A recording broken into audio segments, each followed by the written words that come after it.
electricity to the powerful motors driving the circulating, hoisting, and rotating equipment. Usually, large DC motors supply power to the mud pumps.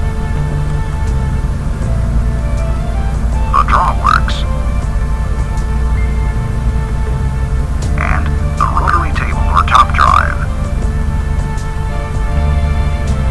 Sometimes, the drawworks mechanically drives the rotary table, but on some rigs, the rotary table has its own motor.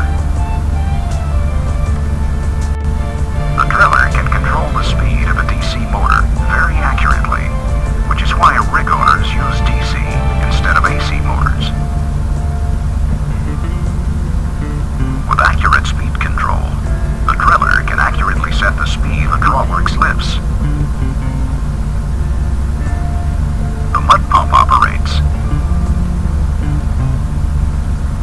and the rotary table turns on rigs without a top drive. Various small components on a rig need power too.